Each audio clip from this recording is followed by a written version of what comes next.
Shabbat Shalom Mevorah, j'espère que vous allez bien et que vous avez passé une bonne semaine, de bonnes fêtes de Pessah. Paracha de cette semaine, Paracha Tazria Metzora. La paracha de cette semaine, elle nous parle de la tsarat, la lèpre. À l'époque du Beth Amikdash, une personne qui pensait avoir été atteint de la lèpre, il devait se rendre au Beth Amikdash, faire montrer ses plaies qu'il avait au Kohen, et le Kohen, et seulement le Kohen, va statuer le cas de ce juif. Le Kohen, il va lui dire, est-ce que ces taches sont de la lèpre et automatiquement ce juif, il est impur et il doit quitter le camp des juifs pendant une semaine? Ou est-ce que les taches qu'il a sur le corps ne sont pas de la lèpre et il est pur? La Torah elle continue, elle nous dit que si maintenant le Kohen n'arrive pas à statuer le cas, il n'arrive pas, c'est trop difficile pour lui. Alors qu'est-ce que le Kohen y fait?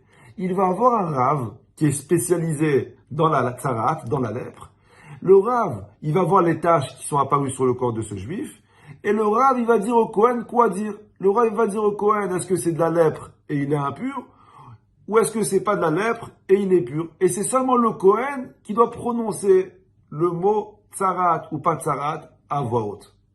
Le Rabbi de Lubavitch, il pose une question magnifique. Le Rabbi dit en général, dans toute la Torah, à chaque fois qu'une personne il a une question d'alacha, il va directement se renseigner auprès d'un Rav.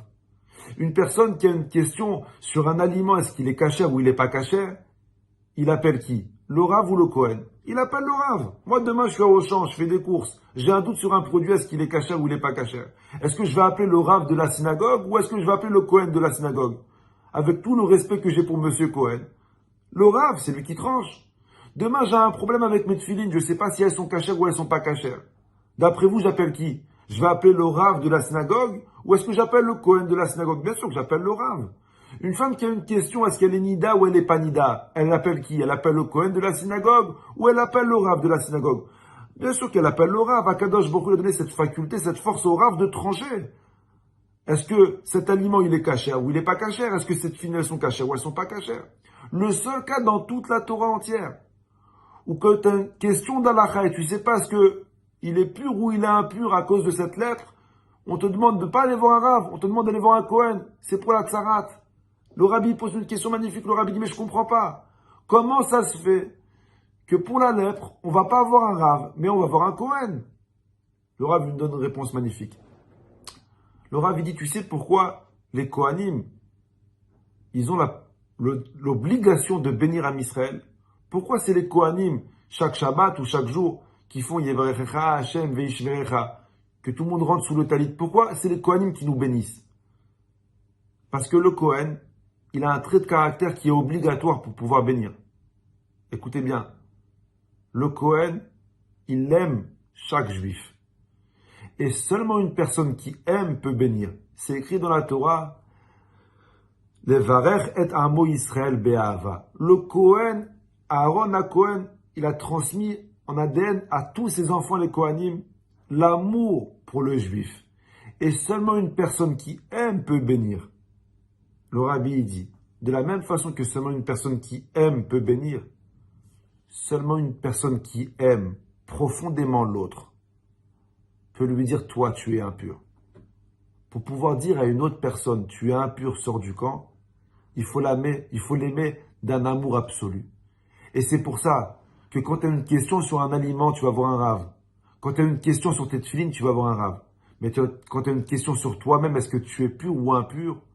Pour pouvoir trancher ton cas, il faut seulement une personne qui t'aime d'un amour absolu. Seulement une personne qui aime peut dire à une autre personne, tu es impur. Et c'est pour ça qu'on va voir un Kohen. Vous savez, d'après cet enseignement magnifique, découle un fondement dans l'éducation. Vous savez, l'éducation, c'est pas seulement parents-enfants. Oui, il y a beaucoup de parents-enfants. Mais l'éducation, c'est aussi l'éducation personnelle de soi-même. Chaque jour, je m'éduque. Quelqu'un qui est marié, il s'éduque dans son couple. L'éducation, il rentre à tous les niveaux de la vie. Que ce soit parents-enfants, hommes-femmes, personne envers lui-même. Avant de faire une critique à une personne, avant de faire une reproche à quelqu'un, que ce soit ton fils, que ce soit ta femme, que ce soit ton mari, que ce soit toi-même, assure-toi avant de l'aimer profondément. Assure-toi qu'il sache que tu l'aimes profondément. Parce que seulement quelqu'un qui aime peut faire une reproche. Seulement quelqu'un qui aime peut dire à une autre personne, toi tu es impur. Autrement, qui t'a donné la permission de critiquer quelqu'un d'autre? De cet enseignement, on apprend l'amour qu'on doit avoir envers soi-même, parce qu'on ne peut pas se faire de reproches si on ne s'aime pas. Comme on ne peut pas faire de reproches à nos enfants ou à notre membre de la famille si on ne l'aime pas profondément. Avant chaque critique, assure-toi de l'aimer profondément. Assure-toi de lui faire réaliser qu'il sache que tu l'aimes profondément. Et après qu'il a réalisé que tu l'aimais, là tu peux faire ta reproche. Brachava, tzlacha, à vous et toute votre famille à la semaine prochaine.